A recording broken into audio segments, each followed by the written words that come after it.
The Conjuring Last Rites is supposedly the final chapter of Ed and Lorraine Warren in the Conjuring universe. But the question is, did they go out with a bang or a whimper? Let's talk about it. There's an evil here. Obviously, it'd be hard for any film to live up to the magic of the first Conjuring film. We haven't seen anything quite as good as that one in the sequels, but especially after The Devil Made Me Do It, I think my hopes for this franchise were really in the toilet. I think that film was incredibly disappointing. So for me, I was really just hoping that Last Rites was at least better than The Devil Made Me Do It. And in that regard, I would say I'm extremely happy with what we got from Last Rites, because I do think it is infinitely better. While the story is still a little messy compared to The Conjuring and The Conjuring 2, I think it is considerably less messy than The Devil Made Me Do It. But ultimately where this movie shined is it does a great job continuing to portray the Warren family. Obviously, the fictional Warrens are not quite the same as the real-life Warrens. That is a topic for another day. But the Warrens in the film series have a whole lot of heart, and this movie really capitalizes on that.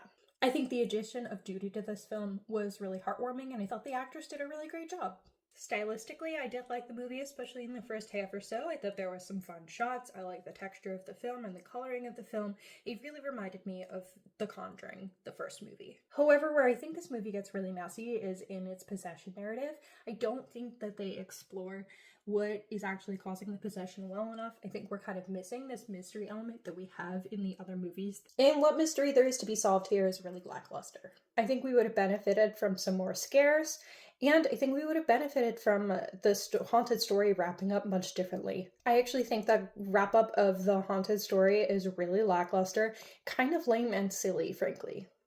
I'd also say that this movie is far too long. This movie is the longest in the Conjuring franchise, and it has no right to be. This movie definitely should have been shaved down by at least 20 minutes. I think it really drags in the third act. Ultimately, I think this movie is a fitting end to the story of Ed and Lorraine Warren and their family, but I don't think it's a very fitting end for the franchise as a whole in terms of the demonic possession haunted house narratives. Comment any questions you might have about the film, and if you've seen it, let me know your rating in the comments. Make sure to follow along for more horror content, and follow along for the podcast where we're going to do a full review.